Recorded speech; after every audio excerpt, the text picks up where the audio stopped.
Om Sri Sai offering my humble pranams at the lotus feet of our beloved Bhagawan, respected elders, dear sisters and brothers, Sai Today we are blessed to have gathered here to hear his stories as part of 181st edition of Samarpan program. Dr. Karuna Shankar Pande hails from Prayagraj, Uttar Pradesh and is a resident of Bengaluru. Dr. Karuna Shankar had his first darshan of Bhagawan in the year 2002 in this very premises. His first darshan of Bhagawan left a deep impact and started his inner spiritual journey. Dr. Karuna Shankar Pande completed his B.Tech Mechanical Engineering, MBA in Operations and did his PhD in Supply Chain Management. He has worked with organizations like ITC, JK Tire, and in the last stint he was Vice President International Amazon. He has written 3 books: Latent Output, Management Karma, and Effective Follower Today, Great Leader Tomorrow. Dr. Karuna Shankar is the recipient of President of India Award for his contributions towards creating employment opportunities for Divyang community. Over the years, he has experienced Swami's presence, grace, and protection in innumerable ways.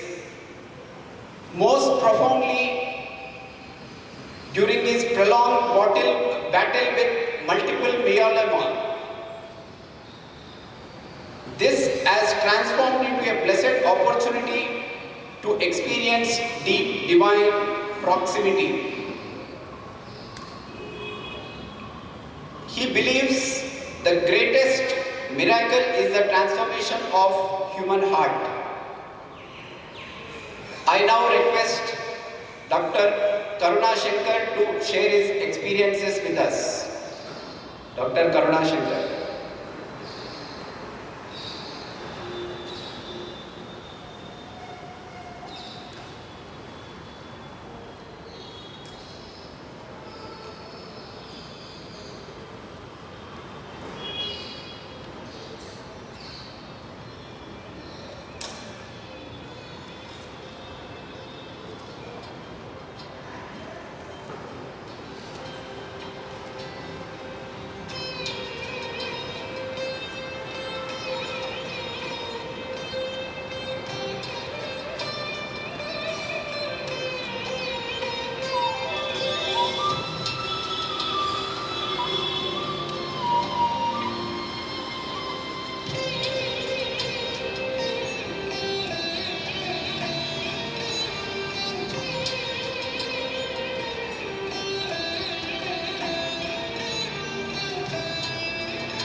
Sri Sai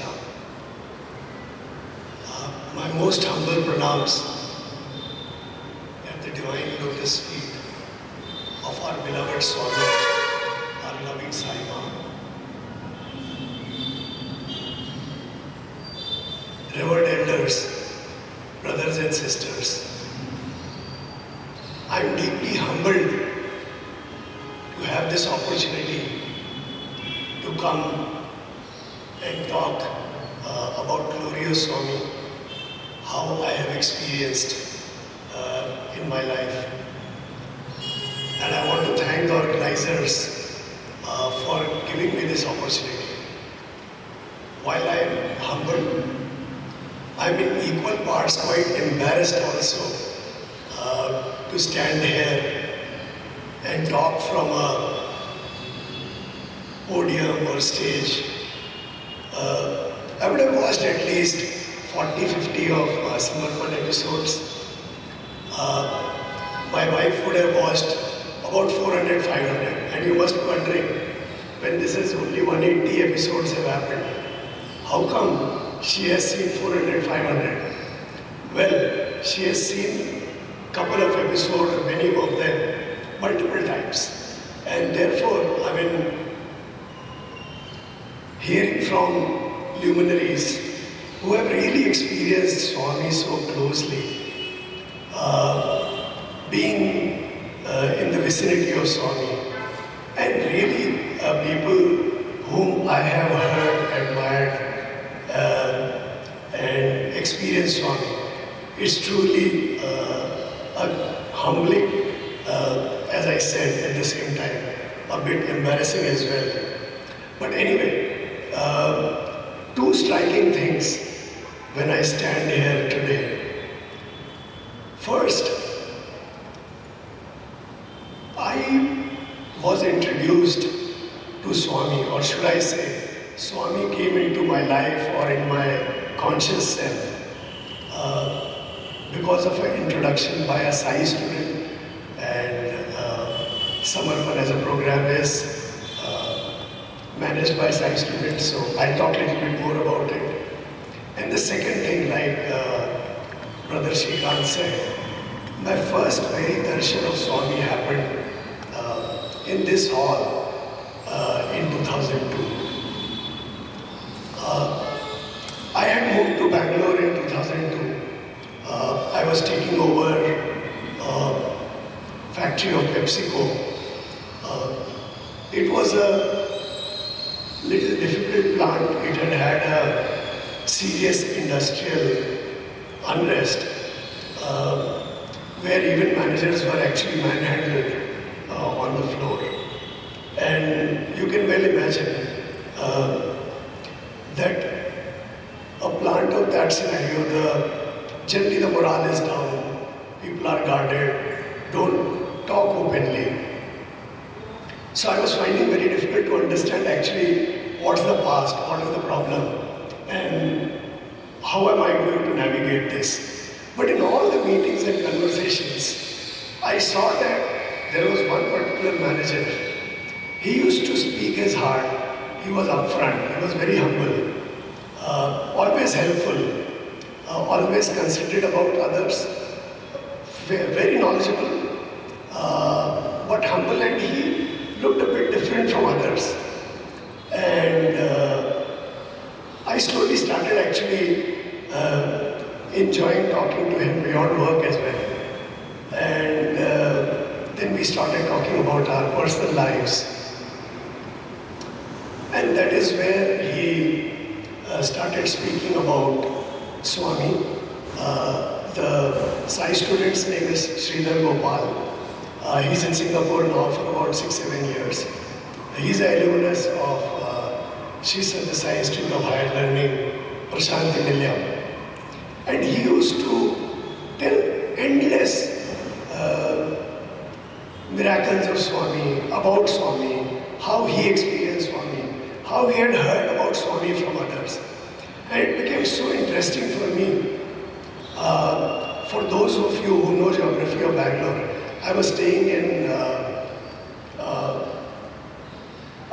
corner in Bangalore, and Neelamangala is where our factory was on the Tumkur Road. And Sridhar used to live in Madheshwaram. But the conversations were so interesting and we never got time in the factory. I used to actually take a detour, go and pick him up and talk on the way.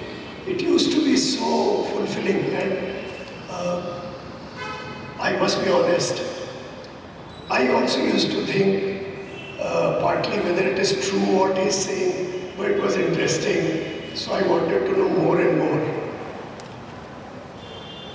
Then once I had visited Higginbotham's bookstore in MG's Road.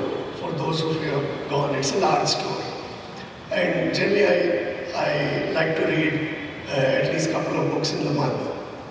And as I was walking through, I saw this particular book, Sai Baba, the Man of Miracles. I'm sure multiple speakers have spoken about it, all of you have know about it. But for me, it was really, I would say, first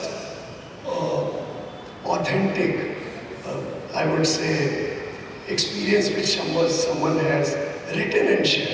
I had not read any of the Sai literature before that. As I was going through the experience, I mean, first hand which Harvard Buffett has detailed in the book, I mean, what stayed with me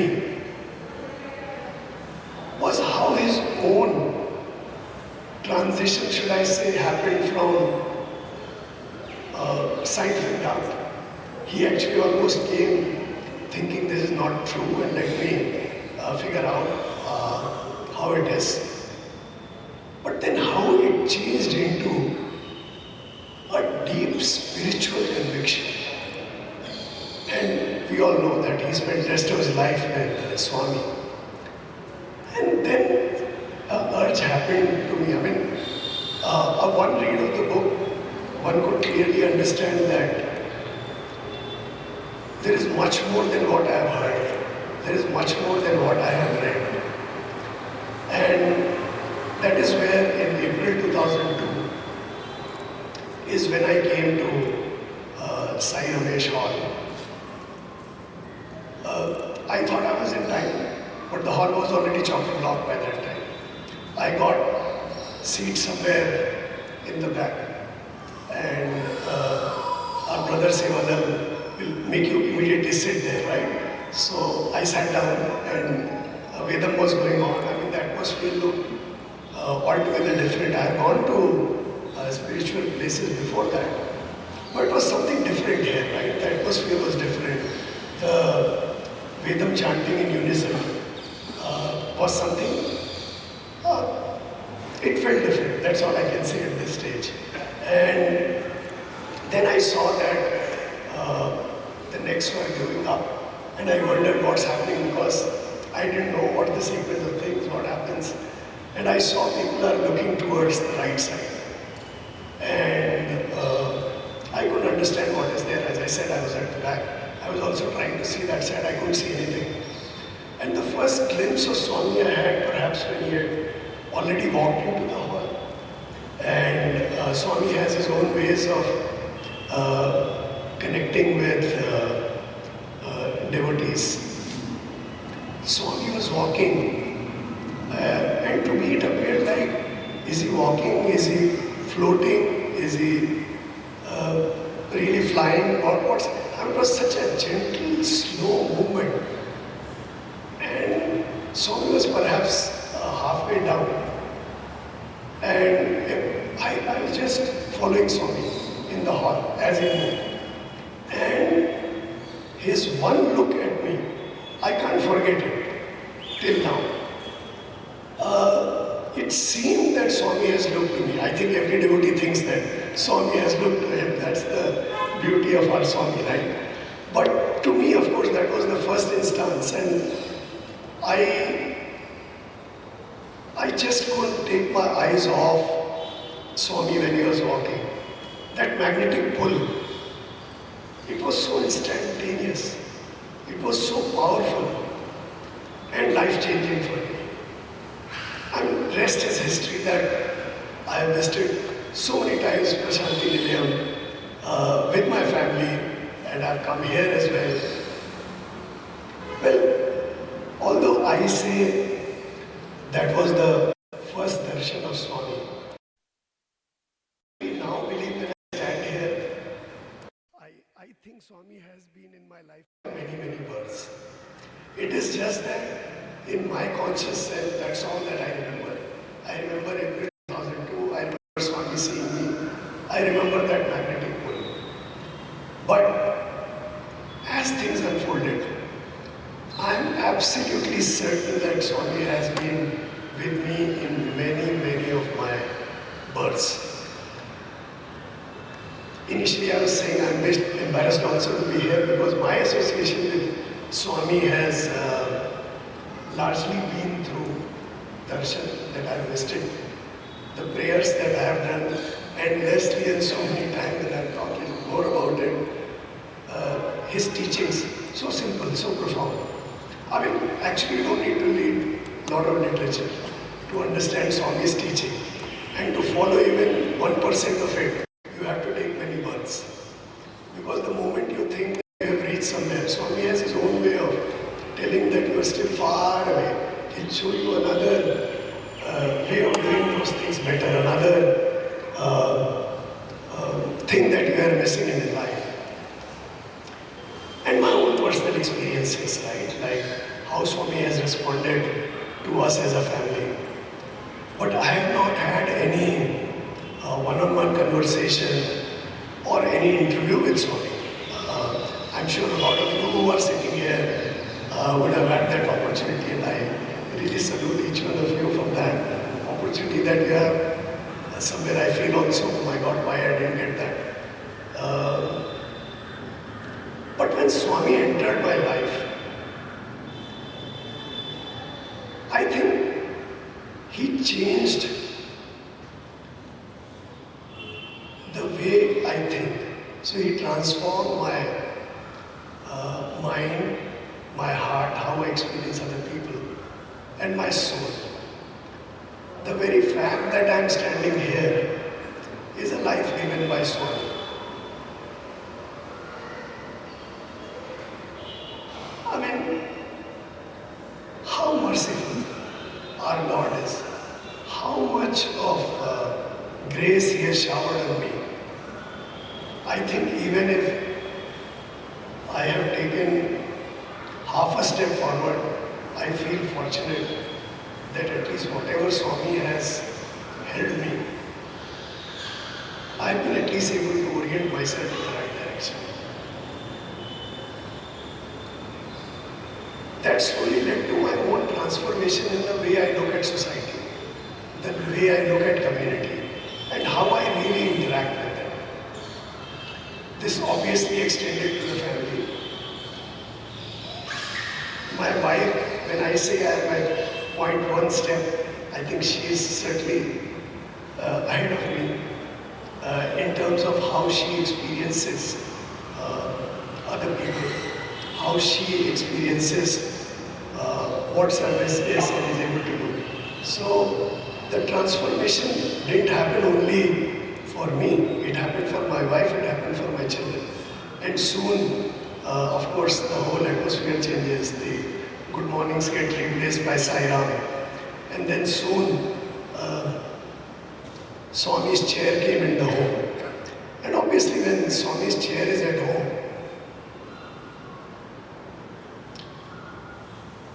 you always know that Swami is there. So will you even think like this? Will you even speak like this? Will you even do like this?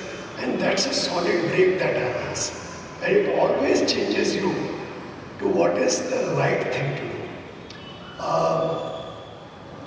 Therefore, like Brother Shrikant said in introduction, for me, the greatest of all the miracles that I have read, of all the miracles that people have narrated, of all the miracles that I have experienced, I believe Swami's biggest miracle is the way he can transform heart of human beings. How he has, I've experienced that, how he has transformed my own heart. I will share a few experiences of mine of Swami's omniscience, omnipresence and omnipotence. None of that is required for anyone here. You all have experienced it in your own way. But I still think that I must share how and what I have experienced of it. I was diagnosed with multiple myeloma cancer in its 4th stage. But 1 year before, even before my cancer was diagnosed, Swami came in dream of my wife. And she narrated me the next day that there was a small gathering at our home in the temple area.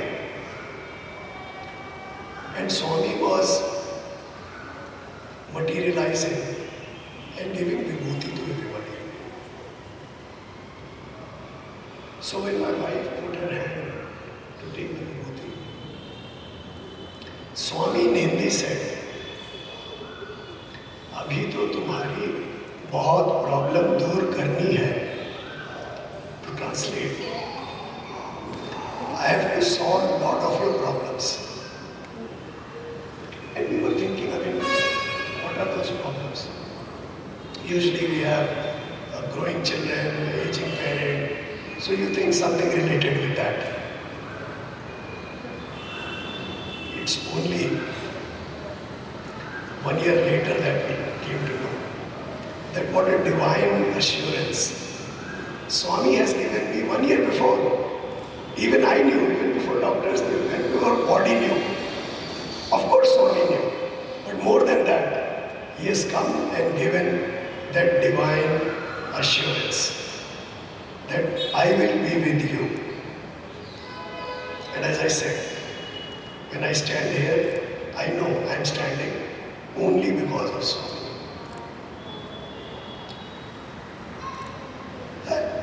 Swami, I was saying about omnipresence. This is, once we were at Puttaparthi, and I truly believe, I mean, that's the really abode of Lord. Because in the evenings when you sit, I've gone across the world, there is no place like that. That serenity is altogether different. And in the evening we were just sitting perhaps 8 o'clock, 9 o'clock.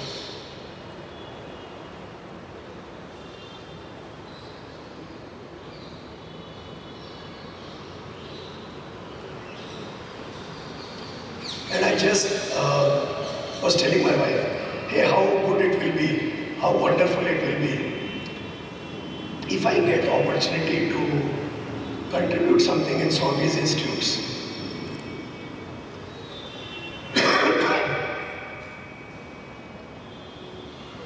I said, and I forgot about it. See, when you have a desire to do something, Swami makes sure that it comes to you, you have to do nothing for it.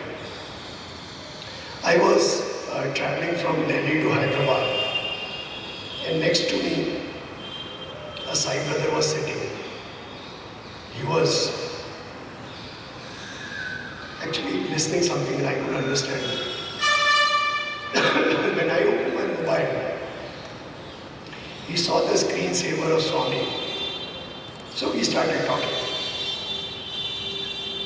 And this is just maybe 10 days after when I was saying in Puttaparthi that if I get associated somehow. Then while we were talking, he mentioned that, do you go to the Sri Sathya Sai Institutions of Higher Learning here? I said, no, I have not gone anywhere.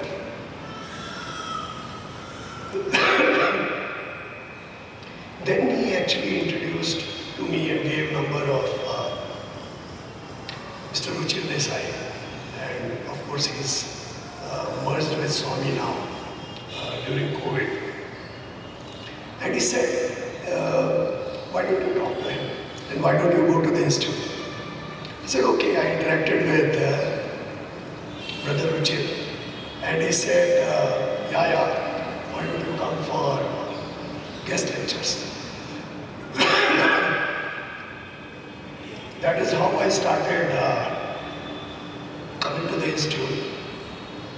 I had few guest lectures, and then during COVID, since the physical lectures etc. stopped, I kind of disconnected. But Swami never forgets. Swami remembers. So while I lost touch, Swami remembered that I want to contribute something.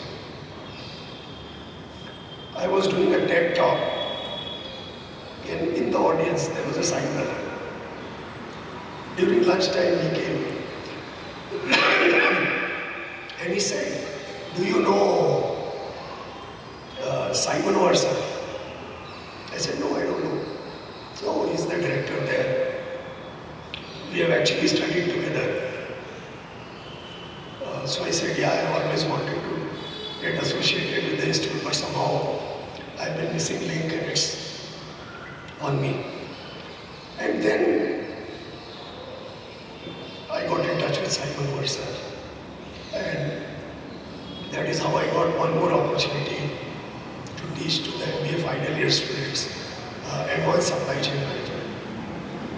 But the uber point is that you had a desire, you wanted to do something good, you wanted to do something selflessly. You don't need to take a step. Swami brings everything together for you. About couple of months back, and this is experience of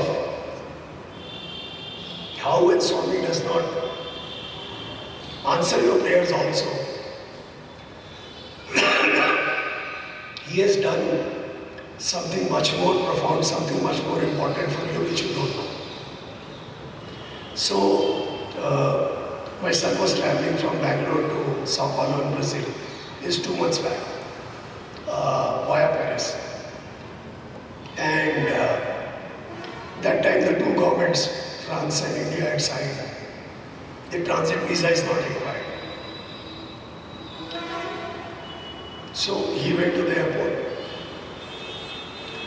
The Air France won't allow him. They say no, the transit visa is required. He said, he checked with the travel agent. They said no, it is not required. Let me talk to the airlines. Obviously, we started praying that Swami, please help him. The boys at the airport, he needs to go. I mean, this is what we do, right?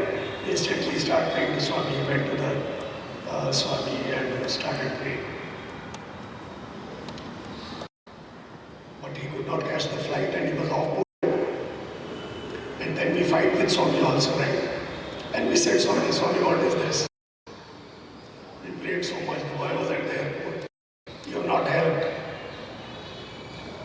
Only next day morning, we came to know that Air France had a flash strike and the Paris airport was choked, absolutely choked, with no flights going in and coming out. Imagine if Swami had really listened to our prayers and had got him seat, he would have been stuck in Paris with no visa and being at the airport at least maybe 36 hours. Was that answering the prayer, or 2 days later he actually went by flight comfortably was answering the prayer? So this is where our human mind cannot even understand what Swami is doing and importantly why is he doing it. We have to just have the patience, just have that trust and belief. And I'll now come to many examples of my multiple myeloma cancer. So, even before I was diagnosed with cancer, I was traveling a lot for work. Almost like 10-15 days back to back I was traveling, going out on Monday, returning on Friday night. And I was getting severe back pain. So I thought, as always, this must be due to extensive travel. Then what we do, we put morning, we put move, we take some medicines and we think everything will be fine. One Friday night I returned from Hyderabad, late in the night, had my dinner, slept. And in the night, I had a big fall. I was going to the washroom and I fell down. And how do I know I had a big fall? Because my wife, who was sleeping, heard a loud sound. She thought we have a dog at home, that he might have fallen. She looked for him, he was lying down, he was fine. And we have a house help who's 2 rooms away. He also heard the sound. And he came, switched on the light and came, what happened? So when they came to me, I said, yeah. So what has happened? Did you fall down? I said, no, I've just slept. I've just lied down. She said, what do you mean? There was a big sound. Trust me, brothers and sisters. No bruise, no psychological impact, no physical impact. Who else can do? I get tears in my eyes when I say this. Our Swami has come and helped me. I mean, that fall could have taken my back off because I have the disease actually in this area. So, we say we pray to Swami. Swami answers our prayers. We pray to Swami sometimes. Swami does not answer our prayers, that's also fine. This is where I have not prayed to Swami. I don't know anything. I have just fallen. But Swami has come and helped me. I mean, I wonder what have I even done to deserve Swami to take on his hands.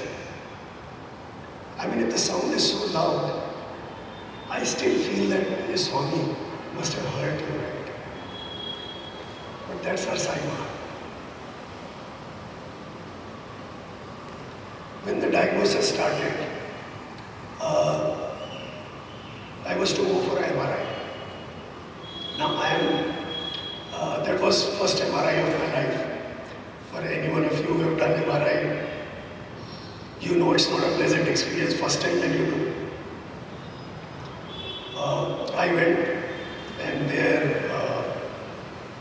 they put your blanket, you put ear mufflers and they give you a button, right? If there is, you need help, just call, otherwise just relax it and take some 45 minutes or so. It was a full body scan. Before he could start, I pressed the red button. So he came. So the technician said, what happened? I said, no, I can't take this. He said, why? I said, no, I'm feeling claustrophobia. My breath had gone up. The temperature suddenly felt more cold. So I said, no, I can't do MRI. So he said, what is this? Even small children are able to do. I said, maybe, but I can't do. So he said, do you have a tender? I said, yeah. So they called my wife. You know, generally they don't allow another person in the MRI room. But I said, I can't do the MRI without my wife. So they gave her also a ear muffler. She was sitting next to me. And brothers and sisters, as the MRI started, my wife was just praying to Swami. And Swami was in the MRI room. Swami was standing next to my head, next to the MRI machine. And my wife said, Karuna, Swami is in the room. I mean, again it comes to the same thing, like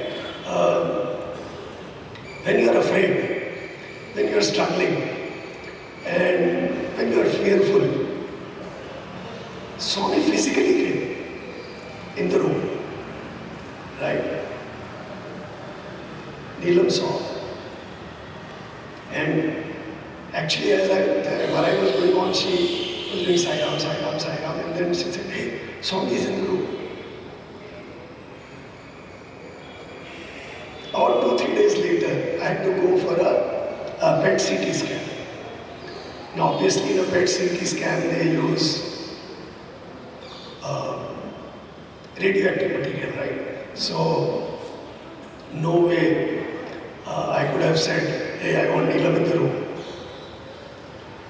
So when I was going, my voice, Neelam just said, hey, you just keep praying for Swami. Just keep praying, everything will be okay. In fact, she said, keep praying, it will just finish in minutes. So I know, yeah, Neelam is just trying to fool me now. I know it takes 45 minutes. So I went in the machine. As I lied down and opened my eyes, just 6 inches above me, there was Sri Sathya Sai Baba's face right on top of me. I have that photo in my home because as I came out, I quickly searched Google, what was that photo, and saved it. There is that photo at my home. So I lied down, I said, oh yeah. So there is certainly Swami or Swami's avatar or Sri Sai Baba is there.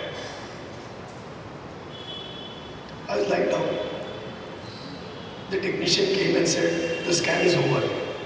So I said, hey, just be 1 or 2 minutes.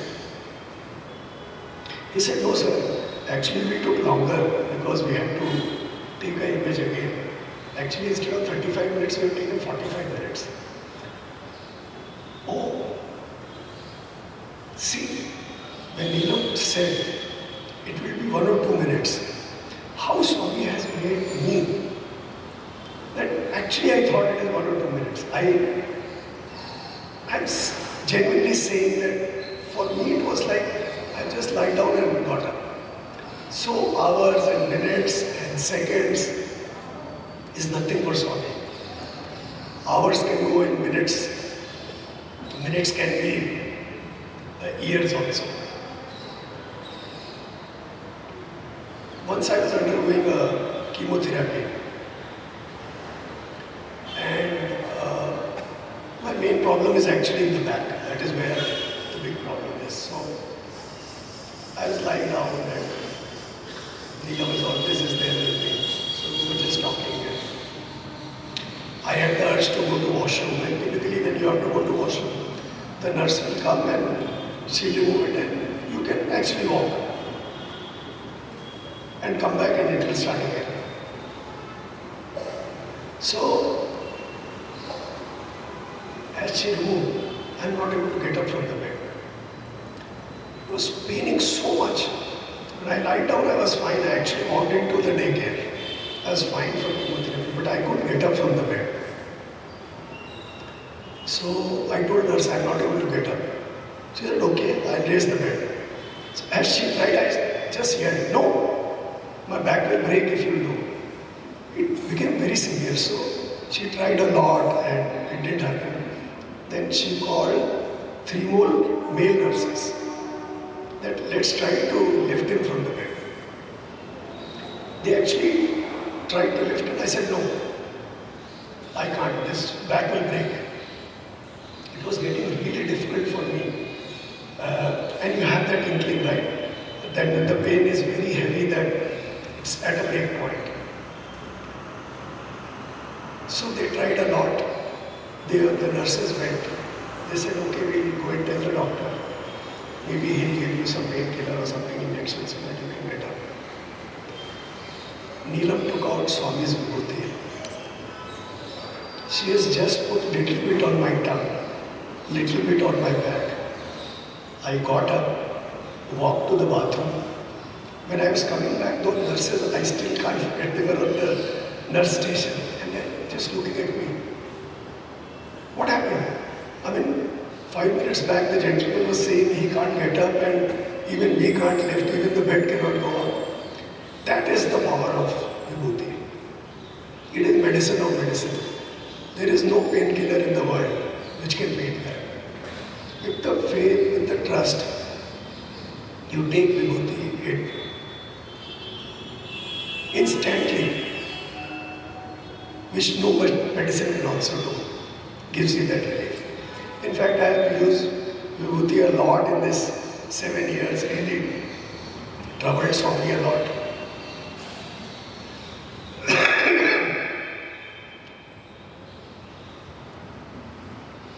There were times when I had high fever, and even in a day, 3-4 dolo will cyclically bring it down and take it up. It's just not coming down. And you forget, right, that the medicine is right there. I have taken just next vibhuti, prayed to Swami, had in 1 hour, the temperature is down and gone. Now no more need of medicine. So, the miracles of vibhuti, or I would say our medicine vibhuti, I have experienced all through this treatment. There is one more incident I just want to share. In multiple myeloma, they take out sample from your bone marrow, from the back. It's a fairly painful process.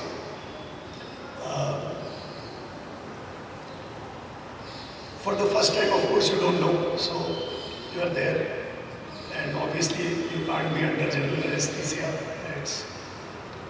And when it is in the bone, it pains. So actually, there are 2 nurses who will hold. One will hold your leg, and one will hold you, and the doctor takes out. Oh, it was very painful. So next time, the second time when it was happening, now I know the pain, it pains. So it pained much more. Because I was constantly thinking about, oh, now it will pierce, now it will go in the bone. And people are just holding me tight, and somehow I manage. Then I've had maybe 4 more. And now no nurse need to touch. I don't experience pain. The only thing I do is I just put Swami's photo in the pocket and go. And I just lie down. I am just narrating the power of, this is not a photo, this is Swami. When you keep him along, he is along.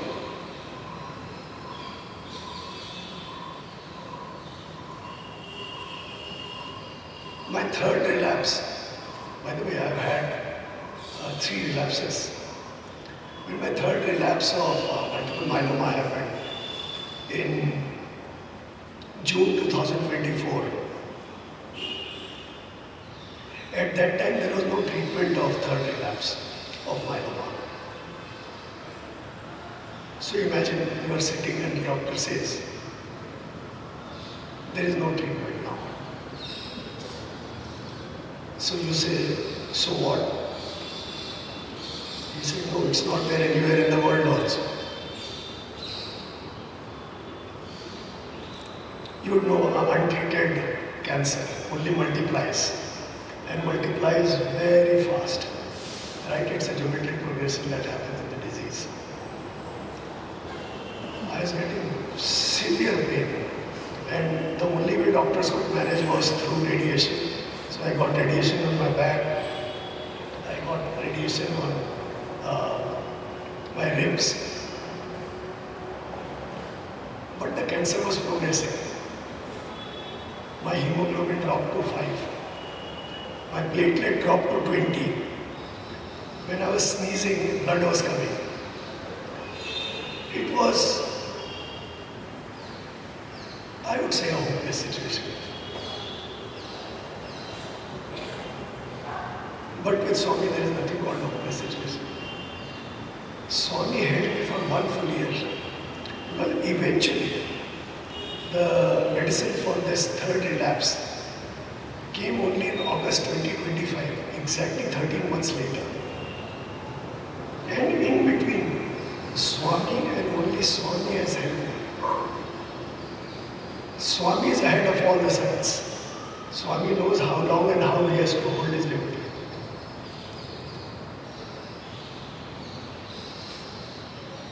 I am not exaggerating if I am saying it was a shock to the doctors, because they are not treating, and how come I am still stable and going along?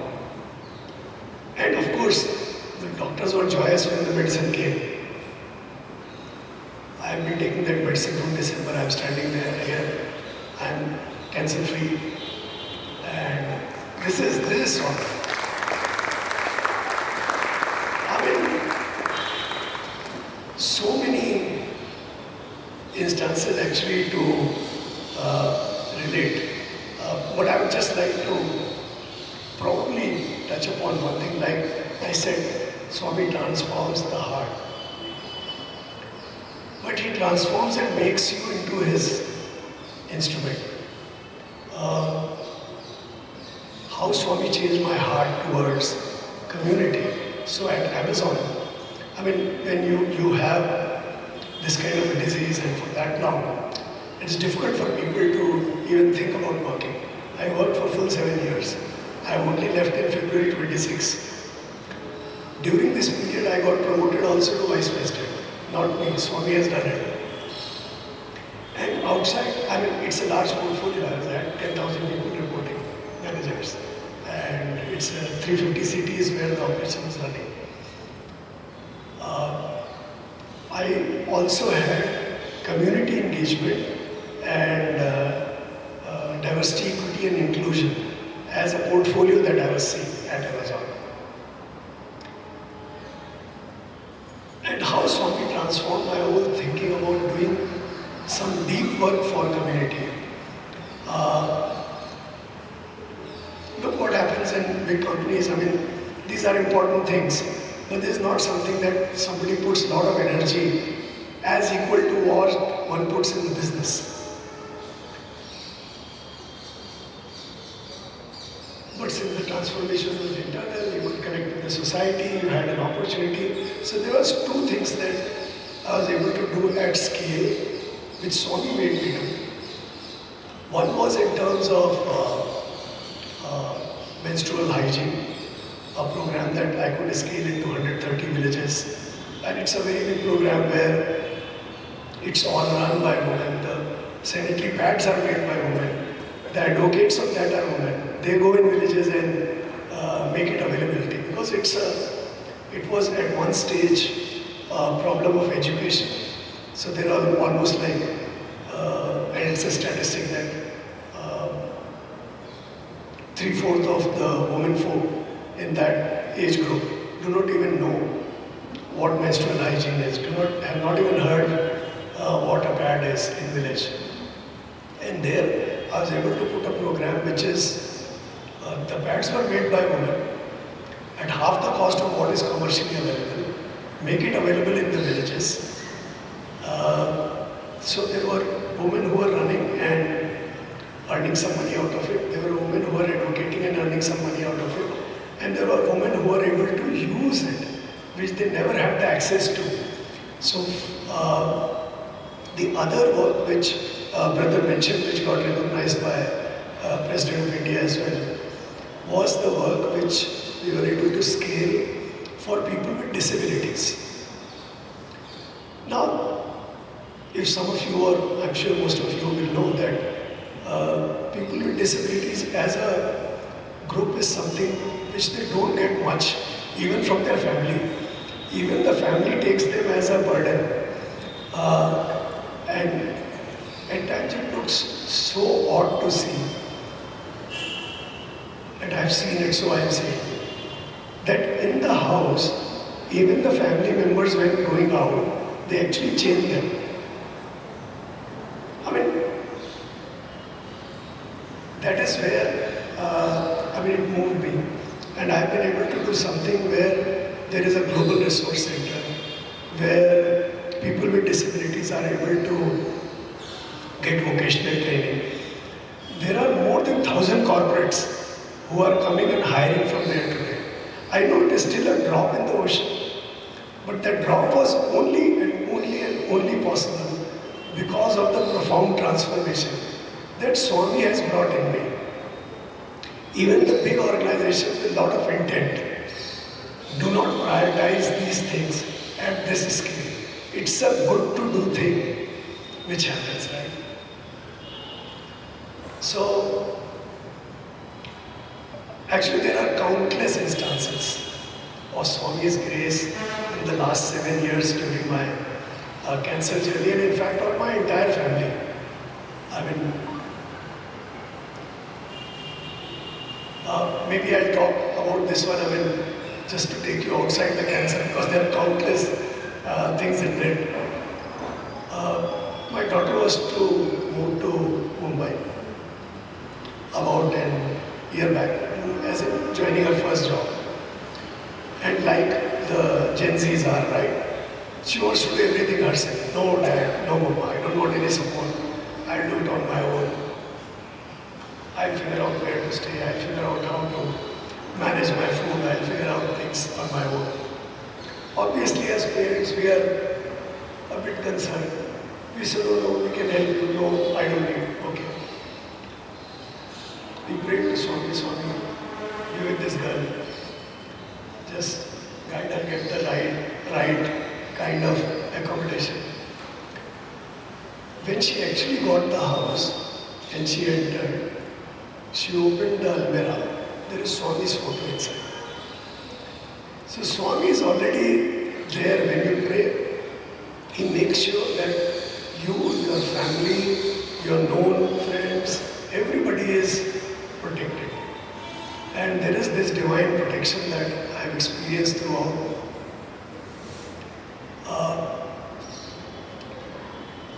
The statistics of the disease is one side, where this survival was not possible.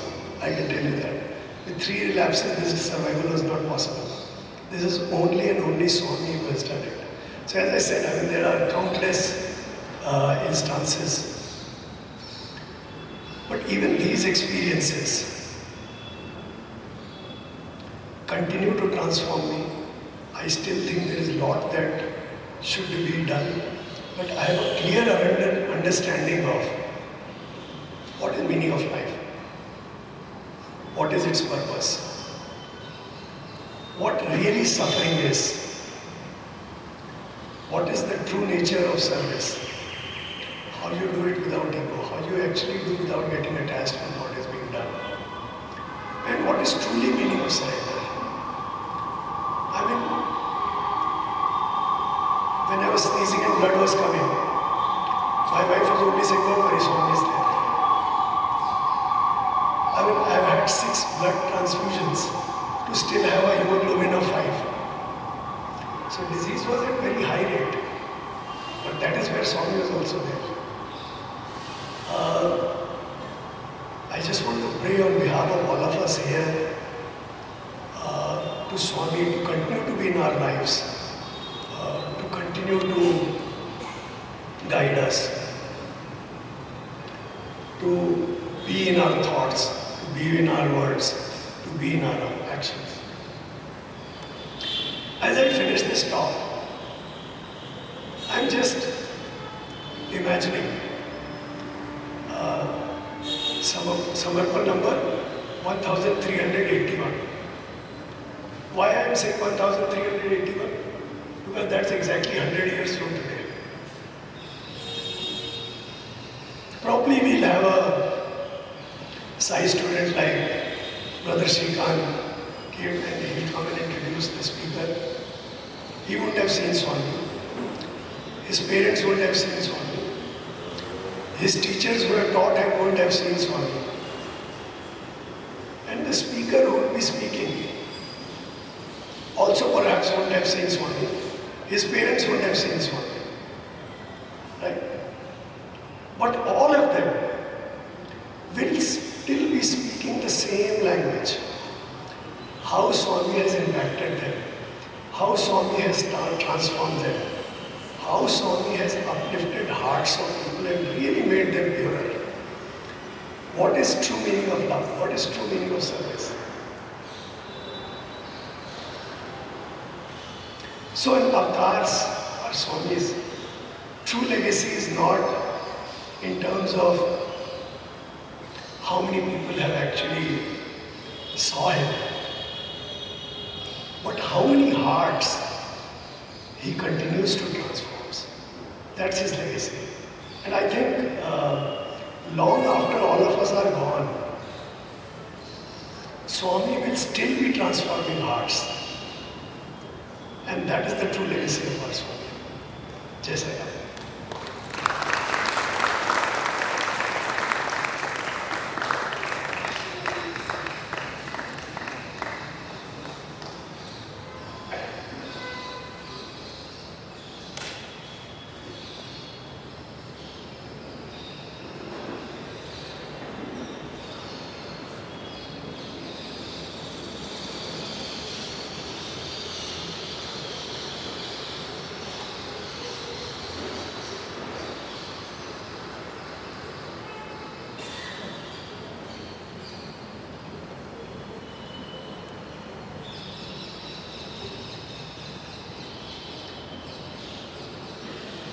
Take one step towards me, I shall take 100 steps towards you.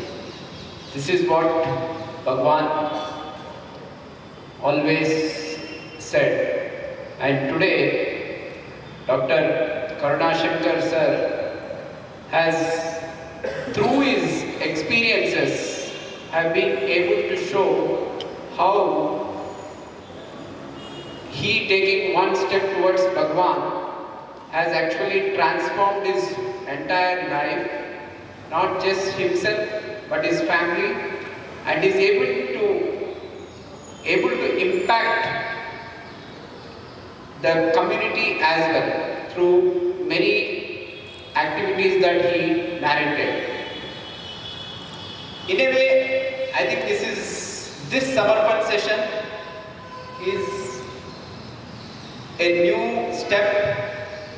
In a way, it is basically from 2000 era. We have somebody from 2000 era where coming to Bhagavan and then sharing his experiences. Thank you, sir. And sir has only had darshans of Bhagavan. He had not physically had any interactions with Bhagavan, but his transformation has been exactly what Bhagavan emphasizes in his discourses and teaches us to reach that stage.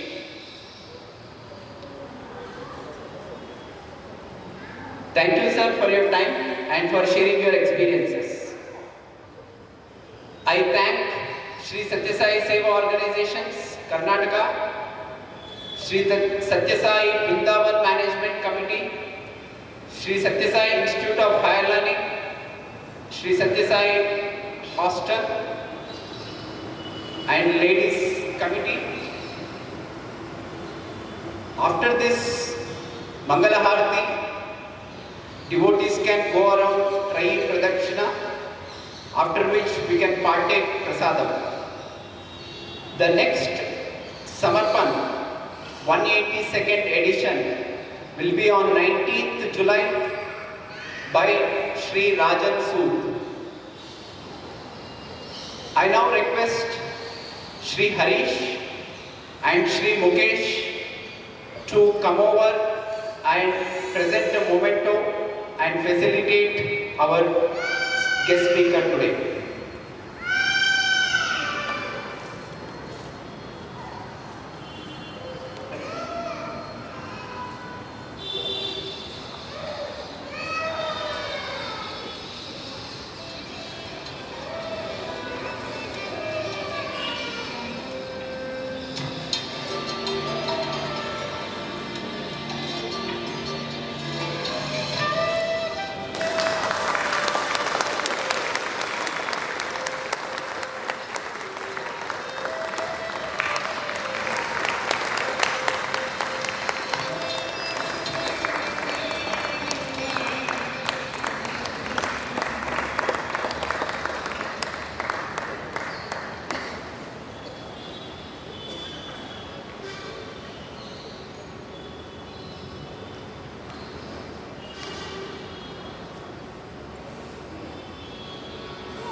Om Jai Jai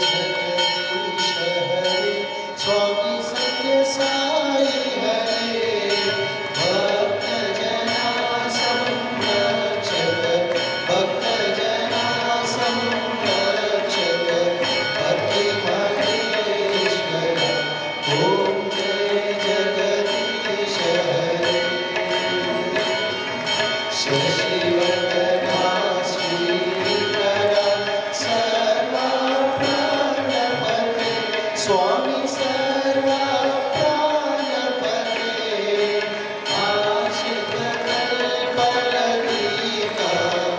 आशित कल्पललिता Avtar Mukti Jagdish Hare